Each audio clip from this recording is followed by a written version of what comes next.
Biopsy एक तरह का प्रोसीजर है। इसमें डॉक्टर जो एबनॉर्मल टिश्यूज़ होते हैं उसका सैंपल लेते हैं एंड उस सैंपल को पैथोलॉजिस्ट के पास भेजते हैं, ये जानने के लिए कि कहीं ये कैंसर तो नहीं है। हेलो गाइस, कैसे हैं आप लोग? मैं हूं डॉक्टर कंचन। सो गाइस, आज का जो वीडियो है, आज के वीडियो में हम जानने वाले हैं कि पेशेंट जो ओएसएमएफ या किसी भी कैंसर से सफ़र कर रहे हैं तो उन्हें बायोप्सी की कब ज़रूरत होती है एंड उन्हें बायोप्सी कब करवा लेनी चाहिए। ज़रूरी नहीं है कि जो आपका कैंसर है वो भयंकर रूप में आ जाए, यानी कि जो मुंह का खुलना है वो बिल्कुल भी बंद हो जाए, 1 फिंगर या 2 फिंगर रह जाए, या फिर खाना खाने में परेशानी हो जाए, बोलने में परेशानी हो जाए, आप जीभ को बाहर नहीं निकाल पा रहे हैं, खाना को निगलने में परेशानी हो जाए, ऐसा कंडीशन आए तभी हमें बायोप्सी करवानी चाहिए। ऐसा ज़रूरी नहीं है। बेसिकली क्या होता है कि 99% लोग तभी डॉक्टर के पास जाते हैं जब कैंसर भयंकर रूप ले लेता है, परेशानियां काफ़ी बढ़ जाती है, उन्हें उनकी जो लाइफ स्टाइल है वो डिस्टर्ब हो जाती है, तभी लोग डॉक्टर के पास जाते हैं उसके इलाज के लिए। ये जो वीडियो है आपके अवेयरनेस के लिए है कि अगर आपको कैंसर हो भी जाता है तो आप अपने आप को कैसे जो डेंजर जो उसके रिजल्ट होते हैं उससे बचा सकते हैं। यानी कि अगर आप इनिशियल स्टेज में ही अपना ट्रीटमेंट करवा लेते हैं तो काफ़ी हद तक जो आपके टिश्यूज़ जो होते हैं उसे बचाया जा सकता है। चलिए जान लेते हैं कि किन कंडीशंस में हमें अपने आप को अवेयर होके अर्ली स्टेज में ही डॉक्टर से कंसल्ट कर लेना है।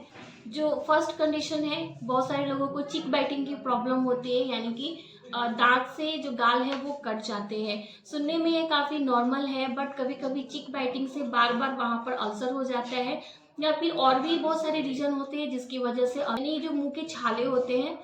अगर अल्सर हो रहा है, आप उसका इलाज करवा रहे हैं, आप ट्रीटमेंट ले रहे हैं, मेडिसिन ले रहे हैं, ऑनियंटमेंट उस पर लगा रहे हैं एंड इसके बावजूद भी वो अल्सर ठीक नहीं हो रहा है, जो अल्सर है आपको महीने या 2 महीने हो गए हैं, तो वैसे कंडीशन में आपको ज़रूरत है डॉक्टर से चेक करवा लेने की।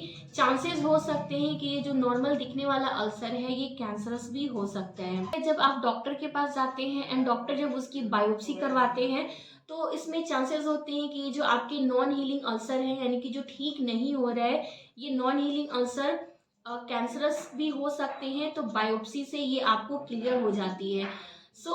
अगर बायोप्सी में आपका जो टेस्ट है वो कैंसर आता भी है उसमें, तो भी आपके लिए एक अच्छी चीज़ें हैं कि आप इनिशियल स्टेज में आपने अपनी प्रॉब्लम को पकड़ लिया है एंड इसमें आप जो बहुत बड़े डैमेज होते हैं उससे बच सकते हैं। ऐसे जो छोटे से प्रॉब्लम होती है इसमें भी आप रेडिएशन थेरेपी या फिर कीमोथेरेपी या सर्जरी के थ्रू भी ठीक हो सकता है। एंड जो इसमें सबसे अच्छी बात होती है वो है कि कम से कम जो आपके टिश्यूज़ हैं उसे कट करके इसे ठीक कर दिया जाता है। अगर यही जो कंडीशन है आप लास्ट स्टेज में या फिर बहुत ज़्यादा परेशानी बढ़ने के बाद आपको पकड़ में आती, तो आपका जो टिश्यू है काफ़ी ज़्यादा डैमेज होता है, कट करके उसे निकालना पड़ जाता है। नेक्स्ट जो कंडीशन होता है गाइस, टंग बैटिंग, यानी कि जीभ भी कट जाती है एंड इस जो टंग पैपेलाइटिस होती है ये भी एक तरह की प्रॉब्लम होती है। जो टंग पैपेलाइटिस भी है वो भी देखने में आपको एक कैंसरस के जैसा ही दिखता है, उसमें भी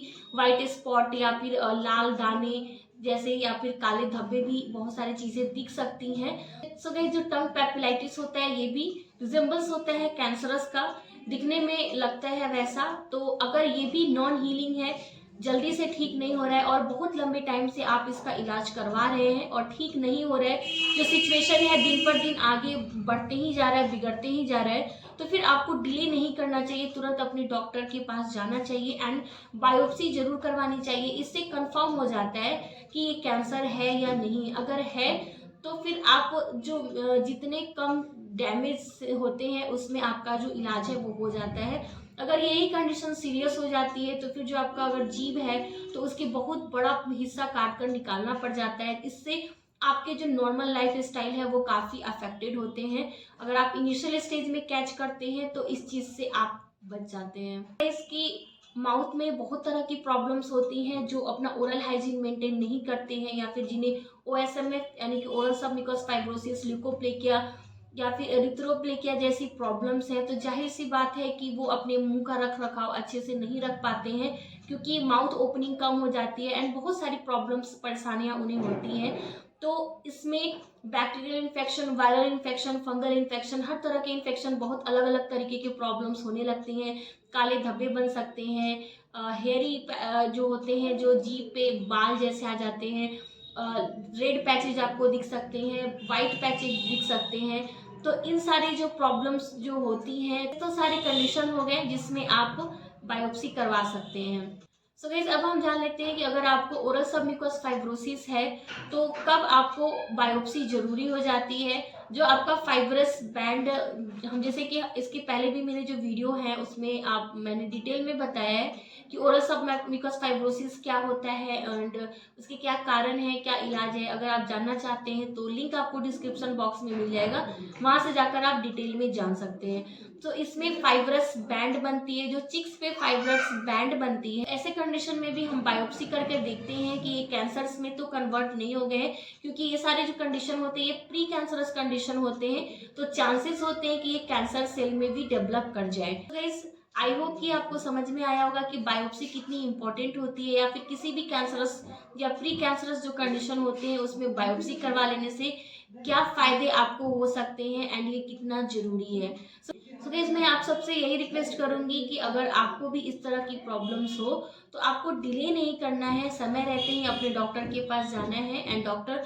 जो भी आपको एडवाइस दे उसे आपको जरूर फॉलो करना है। तो ये थे आज के वीडियो, आई होप कि आपके लिए हेल्पफुल रहा। अगर ये डेफिनेटली लाइक दीजिए, चैनल को सब्सक्राइब करिए एंड बेल आइकन को जरूर दबाइए, तभी जो मेरे नए वीडियो आएंगे उनका नोटिफिकेशन आपको मिल पाएगा। अपनी फैमिली फ्रेंड्स में भी जरूर शेयर करिए। अगर आपके कोई क्वेश्चन हो तो आप मुझे कमेंट सेक्शन में पूछ सकते हैं। तब तक के लिए be healthy and be happy. Bye bye.